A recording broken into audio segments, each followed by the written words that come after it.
증시 대담 시간입니다. ETF를 통해 시장 흐름을 체크하고 시장을 앞서가는 투자 아이디어 챙겨보도록 하겠습니다. 조상준 타임폴리오 자산운용 ETF 본부 부장 나와 있습니다. 안녕하세요. 안녕하세요. 네. 최근에 이제 ETF를 본다면 뭐 당연히 또 PBR이 네. 앞서갈 것 같은데 그럼에도 불구하고 여러 상품들이 많이 출시되고 있고 예전에 ETF 하면 단순히 인덱스에만 투자하던 그런 상품에서 조금 더 구체화되는 것 같더라고요. 뭐 맞습니다. 비만약, 뭐 금, 뭐 후공정, 전공정 뭐 이렇게 많이 나오는데 이런 차별화라는 이 포인트를 갖고 ETF 시장이 재편되고 있습니다. 네. 이런 부분들을 좀 짚어보면서 투자 아이디어까지 연결해 볼 필요가 있는데요. 어떻게 보세요? 최근에 좀 이색 테마라고 해야 되나? ETF들이 많이 나오는데 어떤 부분들에 주목하고 있나요? 네, 말씀해 주신 것처럼 이제 최초의 ETF 시장은 시장 대표 지수라고 맞아요. 할 수 있는 뭐 S&P 500이나 음. 코스피 200 같은 지수들과 동일한 수익률을 추구하는 상품들로 시작을 했습니다. 네. 근데 이후에 이제 시장이 커지고 이제 시장에 다양한 수요가 생기면서 섹터 투자라든지 혹은 채권 투자라든지 혹은 그럼 또 이제 원자재 투자 같은 다양한 자산의 가격 변동을 기초 자산으로 하는 ETF까지 이제 확장이 되었는데요. 예. 이로 인해서 개별 종목이나 이제 상품, 선물을 매매하던 수요까지 ETF로 흡수되었고 ETF 시장이 빠르게 성장할 수 있었습니다. 음. 이미 국내 ETF 시장은 26개 자산 운용사가 820개가 넘는 ETF 상품을 출시해서 운용하고 있는 만큼 사실 이제 저희가 소위 말하는 심플한 이제 플레인 바닐라 상품들은 이제 거의 포화 상태라고 볼 수 있습니다. 더불어서 점점 이제 세분화되는 투자자 수요에 맞게 ETF 운용사들은 기존 섹터에서 테마에서 이제 좀 더 세분화된 섹터와 테마로 이제 점점 투자 자산을 세분화하고 있는 건 맞고요. 사실 이제 올해 신규 상장된 상품만 보시더라도 이제 일반적인 시장 대표 지수에 투자하는 상품을 찾아볼 수가 없는데요. 예를 들어서 말씀드리면은 이제 반도체 산업에 투자하는 상품을 보더라도 네. 이미 기존에 이제 반도체 섹터에 투자하는 상품들은 많이 출시되어 있어서 반도체 전공정, 후공정 혹은 밸류체인 같이 특화된 분야에 세분화되어서 투자되는 상품들이 많이 출시되었고 뭐 또 다른 상품을 살펴보면 하나의 종목을 기초 자산으로 하거나 상품 만기가 자동 연장되는 채권형 상품 같은 전략형 상품도 많이 출시되고 있습니다. 네. 말씀해 주셨던 것처럼 최근 미국 시장에서 가장 강한 테마 중에 하나인 비만 당뇨 분야에 이제 집중 투자하는 상품도 눈에 띄는데요. 보통 이제 과거의 ETF들은 이제 동일 가중 방식이나 혹은 시총 가중 방식으로 이제 투자되는 상품이 많았었는데요. 네. 최근에는 이제 뭐 상위 종목 비중을 좀 키워서 투자되는 상품들이 많이 눈에 띄고 있습니다. 기존에는 이제 여러 가지 종목에 이제 고르게 분산 투자할 수 있는 게 ETF의 장점이었다고 한다면은 최근에는 이제 특정 종목들을 이제 대량 보유하고 싶은 니즈에 맞춰서 그런 니즈에 맞춘 상품들이 많이 출시되고 있고요. 반면으로 이제 이런 종목들이 이제 강하게 상승할 경우에는 좋은 수익률을 볼 수 있다는 장점이 있지만 반대쪽으로 생각했을 때는 그런 종목들이 하락했을 경우에는 상대적으로 더 안 좋은 수익률을 기록할 수 있으니까 조금 더 주의하셔서 투자하셔야 됩니다. 네. 특히 이제 섹터 전체나 이제 테마가 아니고 이제 집중 투자되는 상품의 경우에는 그 분야에 대한 이해도가 좀 높으셔야 된다고 생각을 하는데요. 세분화된 ETF 같은 경우에는 이제 대형주 비중보다는 중소형주 비중이 좀 높을 수 있다 보니까 변동성도 높을 수 있고 해서 종목이나 섹터에 대한 좀 더 공부를 하신 다음에 투자하시는 것을 추천드릴 수 있습니다. 결론적으로 이제 산업 혹은 테마 전체 성장성을 보고 투자하신다면은 좀 더 고르게 분산 투자되는 좀 브로드한 ETF에 투자하시는 게 좋고 특정 종목이나 세분화된 분야에 대해서 투자하실 때는 좀 세분화된 뭐 전공정, 후공정 이런 ETF들에 투자하시는 게 좋은 선택이 될 수 있을 것 같습니다. 네. 아무래도 ETF 하면 예전에는 진짜 인덱스, 코스피, 뭐 코스피 200 이렇게 했는데 이 투자자들의 이제 이목이나 관심을 끌려면 네. 조금 더 집중해서 네. 2차 전지를 하면 2차 전지에서도 또 뭐 세디냐 소재냐 막 네. 이렇게 들어가는 어떻게 보면 좀 변동성이 높은 상품을 출시를 하고 있는 것 같은데 아까 이제 답변 중에서도 이 반도체 같은 경우에도 전공정, 후공정 상당히 많은 이 카테고리에서 ETF가 나오고 있습니다. 그래서 종목 뭐 한두 개를 더 약간 도드라지게 비중을 준다든지 이런 상품들이 나오고 있는데 뭐 AI도 이제 일환이 될 수 있고 맞습니다. 이 반도체와 관련된 IT와 관련된 이 상품은 뭐 계속적인 인기를 얻을 수밖에 없기 때문에 저희가 한 번 더 챙겨 보는데 이번 주에 또 엔비디아 실적 네, 발표도 맞습니다. 있어서 AI나 이제 소부장 ETF 중 좀 관심을 가져볼 만한 상품들이 있을까요? 네, 일단은 뭐 AI나 인공지능이나 지금 메가 트렌드로 보고 있는 건 사실이고 그렇죠. 수요도 상당 늘어나고 있습니다. 맞습니다. 특정 섹터나 테마에 대한 대응은 이제 직접 개별 종목을 하는 경우, 개별 종목을 매매하는 경우가 많이 하는데요. 이제는 상품이 많아지다 보니까 사실 이제 ETF의 커버리지가 거의 시장의 전 종목을 커버하는 상황이 됐고요. 음. 우리나라에서도 이제 아무래도 이제 개인 투자자 비중이 높기 때문에 개인 투자자분들이 이제 섹터나 테마 같은 산업에 대해서 이제 주도주나 수혜주를 직접 일일이 찾아서 투자하기 어렵기 때문에 시장 전체나 뭐 이렇게 특화된 AI나 반도체에 투자하는 ETF로 관심이 많이 몰리고 있습니다. 앞서 말씀드린 것처럼 AI는 저희는 이제 슈퍼 메가 트렌드라고 보고 있는데요. 예. 산업이 발달하고 규모가 커지면서 다양한 분야가 동시에 성장하고 있습니다. 그 중에서도 이제 국내에서는 이제 반도체 산업을 가장 관심이 많이 쏠리고 있는데요. 이는 이제 AI 기술 구현의 가장 핵심이 되는 연산의 핵심 그리고 두뇌 역할을 하는 부분을 이제 반도체가 책임지고 있기 때문입니다. 네. 그래야 이제 GPU, HBM 같은 반도체와 그렇죠. AI에 특화된 반도체 설계 기업들까지 이제 다양하게 수요가 집중되고 있습니다. 국내 상장된 이제 AI 반도체에 투자하는 상품을 화면을 보시면 총 4개 정도 상품이 있습니다. 글로벌 반도체 산업에 투자하는 상품, 그리고 국내 반도체 기업에 투자하는 상품 이렇게 나눌 수 있는데요. 아무래도 이제 엔비디아나 AMD, TSMC가 이제 성과가 좋았기 때문에 성과가 좋았고 매출 규모 자체가 이제 국내 기업들과는 좀 차이가 많이 나기 때문에 글로벌 투자 상품들이 조금 더 성과를 좋은 모습을 보이고 있습니다. 또한 이제 AI 산업 전반에 투자하는 ETF들은 총 한 7개 정도 상장돼 있는데요. 역시나도 이제 글로벌 AI 산업 전체에 투자한 상품이 우월한 성과를 보이고 있습니다.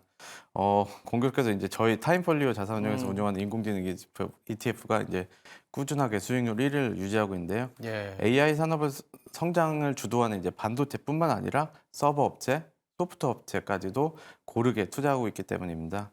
산업이 성장하는 국면에서는 다양한 수혜 기업들이 나타날 수가 있습니다. 그때그때 적절한 ETF를 선택하시는 것이 가장 중요하고요.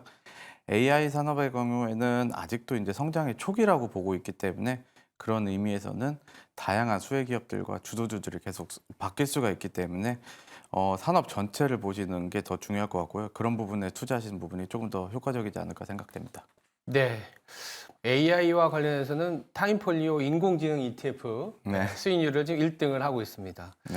저도 이거 투자를 하고 있습니다. 뭐 ETF니까요. 네네. 그리고 이제 뭐 국내 증시에 한정을 해서 보면은 아무래도 이제 저PBR, 네. 이게 저PBR이라고 해야 될지 그동안에 소외되어 있는데 가치주들이 좀 올라오고 있는 거라고 해야 될지 모르겠지만 이게 이 개별 종목에 대한 투자를 많이 하셔서 그런지 몰라도 ETF 시장에서는 네네. 조금은 뭐랄까요, 좀 반응이 좀 크진 않다? 네. 이렇게 보더라고요. 이거 왜 그런가요? 뭐 아무래도 이제 상대적으로 말씀해 주신 것처럼 개별 종목을 선호하는 투자 심리가 국내 시장에 좀 그쵸, 많기도 네. 하고 그러다 보니까 ETF 시장에서는 저PBR 관련 테마나 고PBR 관련 종목에 대해서 관심이 적은 건 사실입니다. 아, 근데 아무래도 연초 이후에 글로벌 시장에서 이제 기술주들이 강하게 반등을 하다 보니까 그쪽으로 투심이 많이 쏠린 게 가장 큰 이유이기도 하고요. 네. 그래서 저PBR 종목에 이제 수혜 업종으로 꼽히는 게 보통 금융주 혹은 뭐 지주사 등 같은 섹터나 테마 아닙니까? 네. 그런 부분들은 아무래도 개인 투자자들이 전통적으로 조금 선호하지 않으시는 부분이기 때문에 아무래도 ETF 쪽에서는 저PBR 관련 테마가 조금 그렇게 관심이 크진 않았던 것 같습니다. 그래도 이제 고배당 ETF라든지 자동차 섹터나 은행 섹터 같은 쪽에 투자하는 ETF에는 투자되는 ETF들이 거래량 상위에 랭크될 만큼 많은 투자자분들이 저PBR 업종에 이제 관심을 실제로 가지고 계시긴 합니다. 아무래도 이제 어떤 섹터의 어떤 기업이 실제 저PBR 종목이고 앞으로 어떤 주주 환원 정책을 가지고 있는지 개인 투자자분들이 이게 쉽게 파악하기 어렵기 때문에 지금 현재 정부에서 준비하고 있는 기업 밸류업 프로그램이 발표가 되고 네. 거기에 대한 지수가 만들어지고 해당 지수를 추종하는 ETF가 출시된다면 조금 더 직관적으로 해당 분야에 투자할 수 있기 때문에 좀 의미 있는 수요가 나타날 걸로 보고 있습니다.